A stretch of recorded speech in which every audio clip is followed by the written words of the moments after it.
भारत के प्रधानमंत्री माननीय नरेंद्र मोदी जी और ईयू कमीशन के प्रेसिडेंट और उनके पूरे डेलीगेशन का मैं आभार व्यक्त करता हूं और उनको बधाई भी देना चाहता हूं। दुनिया की सबसे बड़ी ट्रेड डील आज उस पर दोनों पक्षों ने हस्ताक्षर किए हैं। ये ट्रेड डील दुनिया की 30% जनसंख्या को प्रभावित करने वाली डील है और ये दोनों अर्थव्यवस्था मिलकर दुनिया की 25% जीडीपी तैयार करता है। तो मैं ऐसा मानता हूं कि एक बहुत बड़ा मार्केट आज भारत के लिए खुला हुआ है।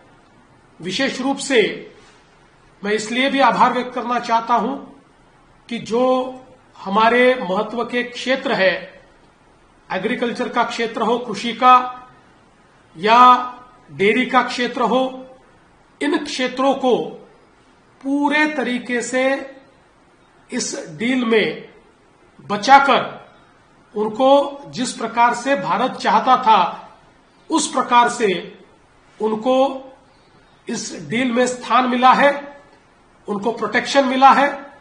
लेकिन जो क्षेत्र भारत के लिए बहुत महत्वपूर्ण है, जिसमें भारत बड़े पैमाने पर एक्सपोर्ट करता है, ऐसे सारे क्षेत्र इस डील के कारण भारत के लिए खुले हुए हैं और 99% ऐसे क्षेत्र है जिन पर कोई ड्यूटी ये भारत को नहीं देनी पड़ेगी।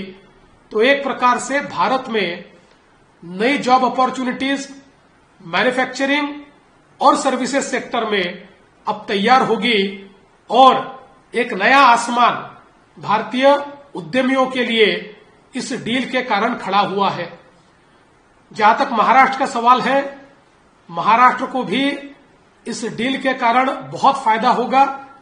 विशेष रूप से जेम्स एंड ज्वेलरी जो महाराष्ट्र का सबसे बड़ा एक्सपोर्ट है, टेक्सटाइल जिसमें महाराष्ट्र बहुत आगे है, मेडिसिन, मेडिकल इक्विपमेंट, ये सारी चीजें जिसमें महाराष्ट्र मैन्युफैक्चरिंग में बहुत आगे है, ऐसे सारे क्षेत्रों को इसके कारण बहुत फायदा होने वाला है।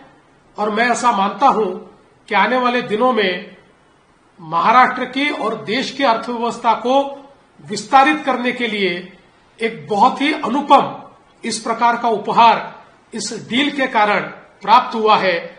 इसलिए मैं प्रधानमंत्री जी को बहुत बहुत धन्यवाद देना चाहता हूं, बधाई देना चाहता हूं।